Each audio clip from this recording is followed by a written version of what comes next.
नमस्कार। ओम शांति। बहुत बहुत स्वागत और अभिनंदन आप सभी का आज 24 जून 2025 की मुरली चर्चा में। तो आज मातेश्वरी जी के पुण्य स्मृति दिवस पर आइए उनके मधुर महावाक्यों और शिव बाबा की शिक्षाओं पर गहराई से बात करते हैं। जी, ओम शांति। आज का दिन बहुत विशेष है और आज की मुरली मातेश्वरी जी की याद में हमें सीधा संगम युग में ले जाती है। हमारे इस प्यारे से छोटे से ब्राह्मण संसार की याद दिलाती है और परमात्मा पिता शिव से हमारा जो अद्वितीय संबंध है उसकी भी। हाँ, तो आज हमारी कोशिश रहेगी कि परमात्मा और मातेश्वरी जी के लिए दिल में जो प्यार है, सम्मान है, वो और गहरा हो। उनकी वो समीपता, उनकी पालना, उसको महसूस करें और उनकी टीचिंग से जीवन में कुछ प्रैक्टिकल प्रेरणा ले सकें। बिल्कुल। तो शुरू करते हैं मातेश्वरी जी की उस खूबसूरत तस्वीर से जो उन्होंने हमारे ईश्वरीय परिवार की खींची है। हाँ, वो तो बहुत ही प्यारी है। कैसे शिव बाबा हमारे ग्रैंडपापा हैं। जी, ब्रह्मा और सरस्वती हमारे अलौकिक माता पिता, फिर विष्णु और शंकर जैसे हमारे ताया जी, और हम सब बच्चे आपस में भाई बहन। सोचिए कितना ऊंचा, कितना श्रेष्ठ परिवार है ये। और इस परिवार के मुखिया शिव बाबा, उनसे हमें सीधा वर्षा मिल रहा है। हाँ, सुख का, शांति का और सबसे जरूरी पवित्रता का अधिकार। ये हमारा जन्मसिद्ध अधिकार है संगम युग में। और ये पवित्रता, यही तो जैसे फाउंडेशन है ना? बिल्कुल। मातेश्वरी जी ने भी यही कहा और बाबा भी कहते हैं, पवित्रता ही मुख्य आधार है। और पिता ब्रह्मा का विशेष काम भी तो यही है। क्या काम? आत्माओं को पवित्र बनाना। हाँ, हम जैसी अपवित्र आत्माओं को परिवर्तन कर बिल्कुल गुलगुल यानी पवित्र बनाना। और इसी पुरुषार्थ का प्राइज है सतयुग का पहला पद, लक्ष्मी नारायण का। तो यहाँ सवाल उठता है फिर हम सबके लिए, क्या हम पिता समान बनने के रास्ते पर हैं पूरी रीति से? सही सवाल है। क्या हम वो कंप्लीट वर्षा लेने का संपूर्ण पुरुषार्थ कर रहे हैं? क्योंकि मंजिल तो बहुत ऊंची है, विजयमाला में पिरोना। लेकिन कई बार होता है ना कि यहाँ का सुख भी चाहिए दुनिया का, और वहाँ का बेहद का सुख भी चाहिए। दोनों में खिंचाव रहता है। हाँ, और शायद यही मध्यम पुरुषार्थी की पहचान है, जैसा बाबा इशारा देते हैं। जबकि दाता परमात्मा पिता, वो देने में कोई कमी नहीं करते, वो तो अथाह सागर हैं। जैसे कहते हैं ना, देंदा दे लेंदा थक पावे। बिल्कुल। देने वाला दे रहा है पर लेने वाले ही थक जाते हैं, आत्मा की शक्ति कम पड़ जाती है। पर ये पुरुषार्थ क्यों करें? इतनी मेहनत किस लिए? अरे 21 जन्मों के सुख के लिए। सोचिए 21 जन्मों का अटल निर्विघ्न राज्य भाग्य। और ये ड्रामा अनुसार जो बेस्ट मिल सकता है वो इसी पुरुषार्थ से मिलेगा। और अगर पुरुषार्थ में कमी आती है, गिरते हैं तो? उपबोश बच्चों का है, बाबा को भूलने से ही माया पकड़ती है। इसमें बाबा या ड्रामा का दोष नहीं। सतयुग त्रेता का सारा सुख इसी एक जन्म की कमाई पर आधारित है। हाँ, यही तो की पॉइंट है। पहले आत्मा की स्टेज बदलती है, उसकी प्योरिटी बढ़ती है, फिर उसका प्रभाव प्रकृति पर पड़ता है, तत्व सतो प्रधान बनते हैं। दुनिया को बदलने के लिए पहले खुद को बदलना होगा। और इसके लिए रोज चेकिंग की बात आती है। पोता मेल रखना, ये क्या है? जी, पोता मेल जैसे व्यापारी अपना हिसाब रखता है ना, रोज रात को सोने से पहले चेक करना है, आज दिन भर में बाबा की याद से, ज्ञान के अभ्यास से कितना फायदा हुआ, कितना जमा किया, और व्यर्थ संकल्पों से, विकारों से कितना नुकसान हुआ। अच्छा, तो अगर नुकसान दिखे तो अगले दिन और खबरदार रहना है और अलर्ट। ऐसे रोज फायदे में जाते जाते ही अपनी फाइनल पोजीशन पकड़नी है। इसमें फिर ये विकारी संस्कारों को बदलना भी आ गया, जैसे क्रोध, लोभ, मोह, इन सब आदतों की चेकिंग। हाँ बिल्कुल।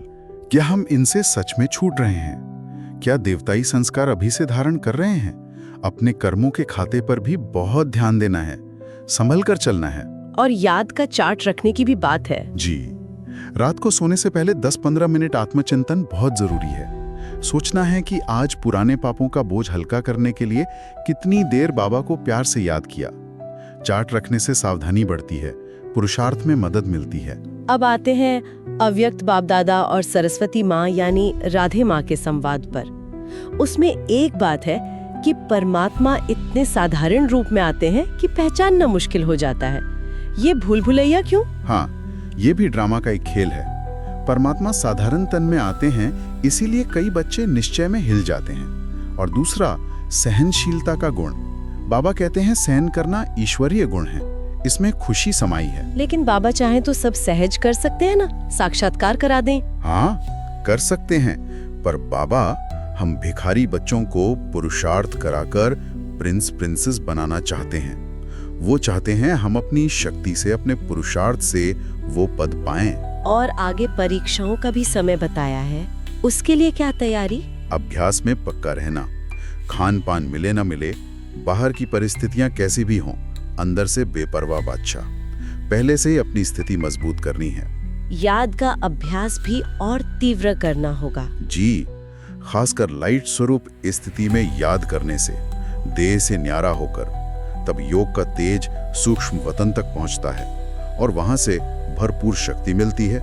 निश्चय को पक्का रखना है। शक्तियों के लिए भी कोई खास इशारा है? हाँ, ज्ञान निष्ठा बल में भरपूर होकर मुरली बजाने, मतलब ज्ञान सुनाने में तैयार रहना।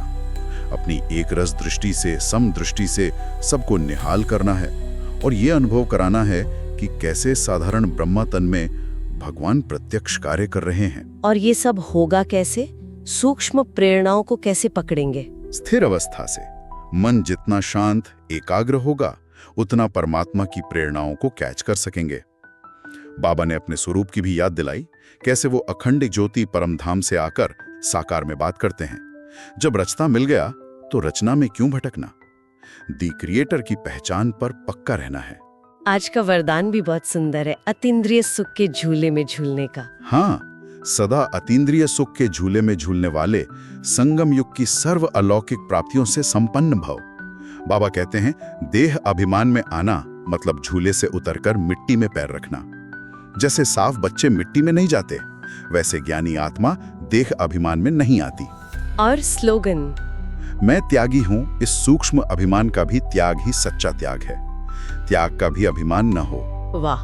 और अव्यक्त इशारे भी इसी और हैं, आत्मिक स्थिति, अंतर्मुखी बनना। जी, खुद को अकाल मूर्त आत्मा समझो तो अकाले मृत्यु, अकाल जैसी बातों से परे हो जाएंगे। देह अभिमान मिटाओ तो परिस्थितियां अपने आप बदल जाएंगी।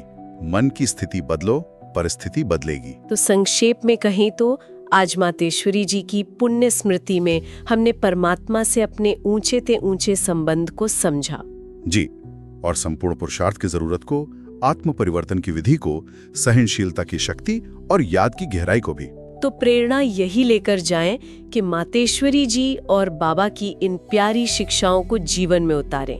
उस अलौकिक अतीन्द्रिय सुख के झूले में झूलते हुए अपने श्रेष्ठ भाग्य को प्राप्त करें। और हाँ, रोज अपना पोता मिल जरूर चेक करें। बिल्कुल।